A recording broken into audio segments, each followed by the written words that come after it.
You know that saying that says it takes a village to raise a child? Well, all it really takes is 15 or so African American women who go to your mother's beauty shop, strategically placed around the city, who have the right to beat you if you get out of line. And growing up, I had not just one, but 15 of these moms.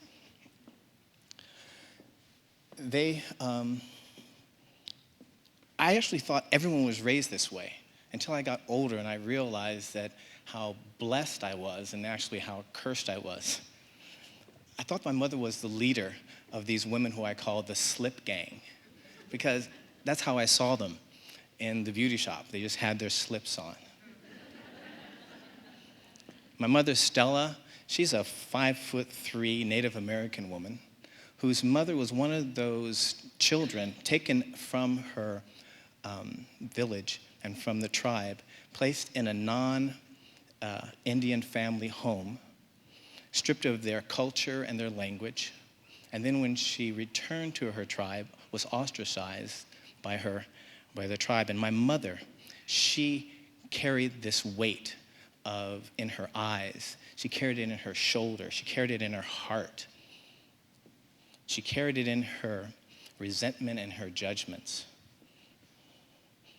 She was the one that she only allowed a very few people actually to see that smile that reached her eyes. Her beauty shop was in the heart of the city, and it was the hub of the latest fashion, of news, of discussions of men, and just basically gossip. I have to say something here. I'm the first one who gets offended when people make sweeping stereotypes about African American women. I think that African American women are powerful, beautiful, sacred beings, and they deserve our respect and love, and the stereotypes are unfair and untrue. Don't you agree? Except when they're in the beauty shop. Then it's all true.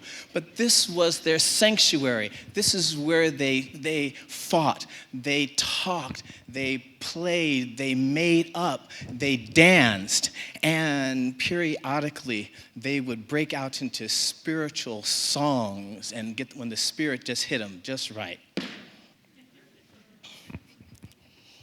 They taught me so many life lessons. They taught me about love, and they taught me about really what it is to be a man. One of the greatest lessons I learned was from my mother, Stella, and it was the day I was first called the N-word. One summer morning, she says, Andre, I'm going to the shop, and I want you to come along, or I want you to get dressed and come along. So I got dressed, and I was walking to the shop, the 10 blocks it took to get there, and a Lincoln Continental drove by, and with 3 people in it, and they yell, "Ah!" And something happened to my soul. It was like my soul had been punched hard, and I started talking to myself. I said, what are you going to do? I said, I don't know what I'm going to do. I said, say something back. Well, yeah, call him a name. Well, call him poo-poo head. No, that's not strong enough. That sounds like a little kid. Well, I am a little kid. Say, no, say F you. Yeah, say F you. And then give him the finger. I don't know how to make the finger. Yes, you do. No, the other finger. And so I stood there, and I yelled, F yo! And one of those mamas I was telling you about, Mama Carter, saw me, and she goes, boy! And I go, oh, what are you doing? Get over here. You know your mother works too hard for you to act like that. You get in this house. You sit down.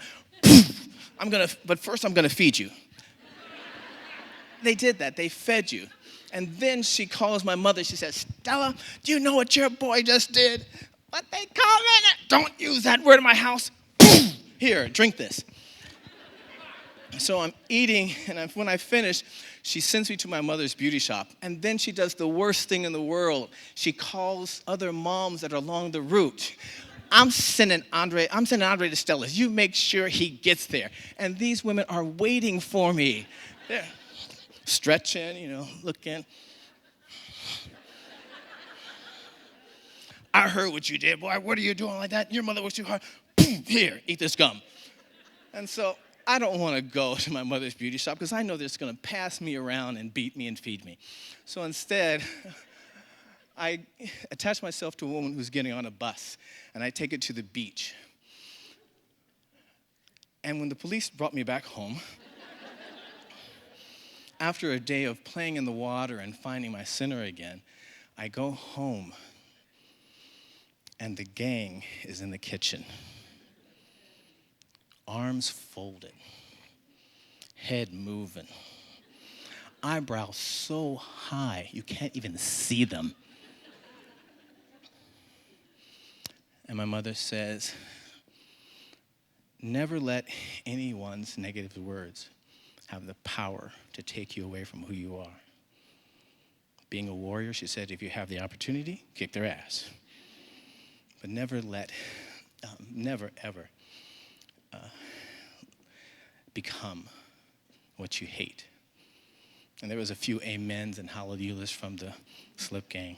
And then she said, go get me a switch. You know what? I don't remember the beating, but I had the best meal ever.